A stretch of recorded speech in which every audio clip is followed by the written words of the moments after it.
بسم اللہ الرحمن الرحیم۔ آج ہم کرونا پہ بات کریں گے، چونکہ پوری دنیا اس وقت کرونا کے اس وبا میں چوک ہوئی ہے۔ پولیٹیکل افیئر سارے چوک ہیں، معاشی سرگرمیاں ساری بند ہیں، لائف کا ہر سیگمنٹ جو ہے وہ اس کا شکار ہے۔ تو لیکن چونکہ پرٹیکولرلی ہم ہیلتھ ریلیٹڈ اسپیکٹس کی بات کریں گے، تو سب سے پہلے میں بتاتا جاؤں کہ یہ وائرس پچھلے سال 2019 کے اینڈ پہ چائنا کے شہر ووہان سے شروع ہوا، اس لیے اس کو انہوں نے نام ہی میڈیکلی کووڈ-19 کا دیا ہے۔ کووڈ-19 بنیادی طور پہ کرونا وائرس ڈیزیز 2019 کی ایبریویشن ہے۔ تو میڈیکلی لٹریچر میں جتنا آپ دیکھیں گے آپ کو کووڈ-19 کے نام سے یہ وائرس کا انفیکشن ملے گا۔ پاکستان میں اس کے جہاں پہ باقی بہت سے اثرات ہیں، جو ہیلتھ ریلیٹڈ اثرات اس کے ہیں، اس میں ہم چند ایک پہلوؤں پہ آج بات کریں گے۔ علامات جو اس انفیکشن کی ٹرانسمیشنز ہیں سے ریلیٹڈ ہیں وہ یہ ہیں کہ مور دین 90% کیسز میں جب بھی کسی شخص کو یہ انفیکشن لگتا ہے تو اس میں اس کو بخار ہوتا ہے۔ بخار درمیانے درجے کا بھی ہو سکتا ہے، شدید بخار ہو سکتا ہے۔ بخار کے ساتھ اس کو کھانسی کا مسئلہ ہوگا۔ کھانسی اکثر پیشنٹ میں دیکھی گئی ہے کہ وہ خشک کھانسی ہوتی ہے، اس میں بلغم وغیرہ نہیں ہوتی۔ اس کے ساتھ بہت زیادہ تھکاوٹ، جسمانی نکات، یہ بہت زیادہ patients more than 90 to 95% patients انہی 3-4 علامات کی ہی کیفیت اور تکلیف بتاتے ہیں۔ جب بھی کسی شخص کو کرونا کا انفیکشن ہوگا تو اگر آپ اس شخص سے ملے ہیں کہیں، یا اس کے ساتھ آپ نے کہیں گیٹ ٹوگیدر میں بیٹھے ہیں یا کوئی چیز شیئر کی ہے یا باقی چیزیں، تو یہ انفیکشن جو ہوتا ہے یہ آپ کی سانس کی نالی میں جاتا ہے ناک، آنکھوں اور منہ کے ذریعے۔ جب بھی آپ ناک کو ہاتھ لگائیں گے یا ایسی جگہ پہ بیٹھے ہیں جہاں پہ جراثیم تھا، ہوا میں آپ نے سانس لی تو یہ جراثیم آپ کے سانس کے ذریعے اندر چلا جائے گا۔ تو یہ 2 سے 14 دن یہ جراثیم علامات ظاہر ہونے میں لیتا ہے۔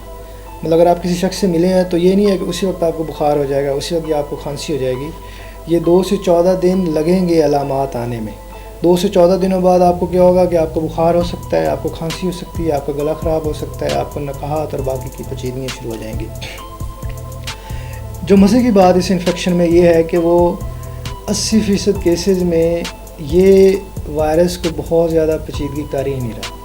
یہ بڑی خوش آئند بات ہے، پرٹیکولر پاکستانی سیٹ اپ میں جہاں پہ ہم اتنے کنجسٹڈ انوائرمنٹ میں رہ رہے ہیں۔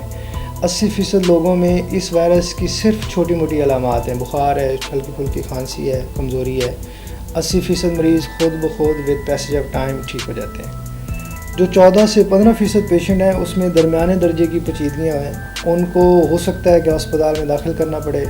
ہو سکتا ہے کہ تھوڑی بہت آکسیجن کی سپورٹ دینی پڑے، ہو سکتا ہے کہ باقی ہم جو اس کے آرگن فیلئر، باقی چھوٹی موٹی پیچیدگیاں چل رہی ہیں اس کے حوالے سے اس کو ہاسپٹلائز کر کے ICU میں رکھ کے ہم کیئر دیں۔ صرف 4 سے 5% ایسے پیشنٹس ہیں جو بہت زیادہ شدید پیچیدگیوں کا شکار ہو سکتے ہیں۔ اس میں آپ کے پورے جسم میں زہر پھیل سکتا ہے، دل فیل ہو سکتا ہے، گردے فیل ہو سکتے ہیں، بے ہوشی ہو سکتی ہے، اور ایسے مریضوں کو پرماننٹ جب تک ان کی زندگی ہے ان کو وینٹیلیٹری سپورٹ کی ضرورت ہوتی ہے۔ اور بہت سے لوگ جو اس پیچیدگی میں 4 to 5% کیسز میں فال کرتے ہیں، ان کے بچنے کے چانس بہت کم ہوتے ہیں۔ لیکن اگین اسی بات پہ میں آؤں گا کہ مور دین 80 to 90% کیسز میں فلی ریکوری ہے، لیکن یہ جو پیچیدگیاں ہو رہی ہیں یہ صرف اور صرف ان پیشنٹس میں ہو رہی ہیں جن کی عمر تھوڑی سی زیادہ ہے، 60 سال سے اوپر ہے،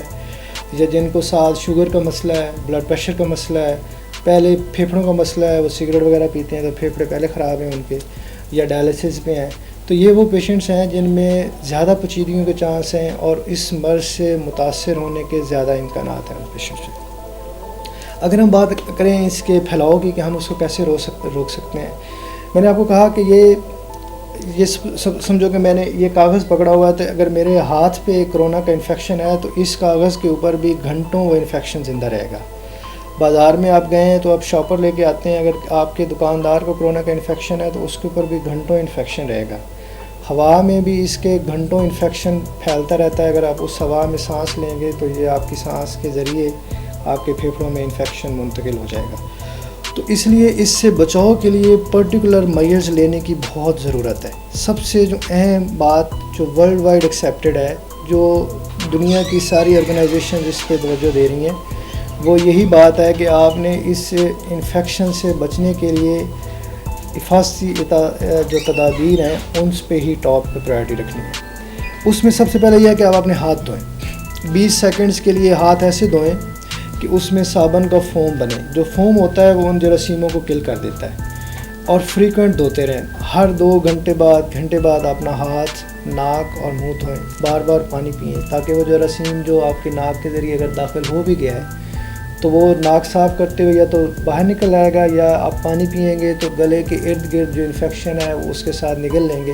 اور معدے کی تیزابیت جو ہوتی ہے وہ اس جراثیم کو کل کرنے کے لیے کافی ہوتی ہے۔ خدا نہ کرے اگر آپ کسی کو انفیکشن ہو گیا ہے، کھانسی ہے، اس کو بخار ہے، تو سب سے پہلی بات تو یہ ہے کہ وہ آئسولیٹ ہو جائے، وہ لوگوں سے ملنا جلنا چھوڑ دے، کم از کم 2 ویکس کے لیے وہ اپنی الگ جگہ پہ چلا جائے تاکہ وہ آگے انفیکشن سپریڈ کرنے کی وجہ نہ بنے۔ اس دوران اگر اس کو ہلکا پھلکا بخار ہے تو وہ پیناڈول کی گولی لے سکتا ہے، پانی کا استعمال زیادہ کر دے، کھانا پینا اپنا بالکل بیلنس رکھے، بہت زیادہ پرہیز کرنے کی ضرورت نہیں کہ یہ چیز میں نے کھانی ہے یہ نہیں کھانی۔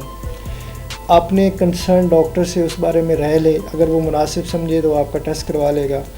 ادروائز آپ یہ میز لیں گے تو یہ مور دین سفیشینٹ ہے۔ اس کے ساتھ اگر آپ کو سانس میں مسئلہ ہو رہا ہے، دقت ہو رہی ہے سانس میں، آپ کو لگ رہا ہے کہ سانس لینے میں مجھے مشکلات کا شکار ہوں میں،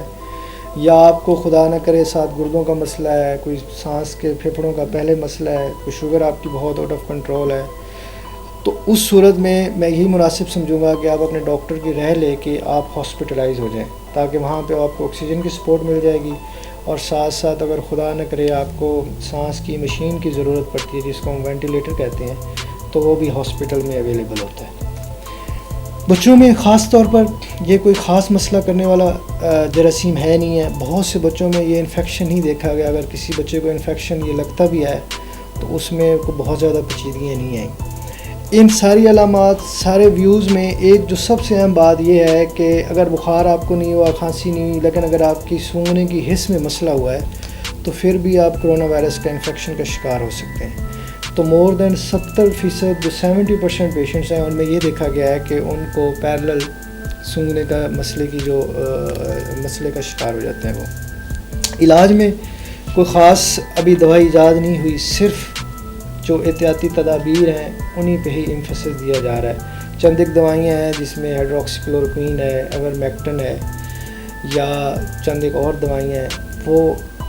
لوگوں میں یوز کی گئی ہیں لیکن اس کے کوئی بہت زیادہ فوائد آئے نہیں ہیں۔ سندھ میں کچھ جگہوں پہ پلازما کے تھرو علاج کرنے کی ایک ترکیب اور تجربہ کیا جا رہا ہے، لیکن اس کے بھی ابھی کوئی بہت اچھے ریزلٹس نہیں ہیں۔ اس لیے میرا at the end of the day سب سے اہم اور سب سے اسٹرانگ میسیج یہی ہے کہ آپ اپنے پرسنل ہائیجینک میئرس، بار بار ہاتھ کی صفائی، سوشل ڈسٹینسنگ، اور خدا نہ کرے اگر آپ کو انفیکشن ہے تو آپ اپنے ڈاکٹر سے رابطہ کریں، اور پیرلل جتنی دوائیاں آپ کی پہلے چل رہی ہیں، جو دل کے مریضوں کی دوائیاں ہیں، جو شوگر کے مریضوں کی دوائیاں ہیں، جو سانس کے مریضوں کی دوائیاں ہیں، ان کو ساتھ لیتے رہیں۔ اللہ حافظ۔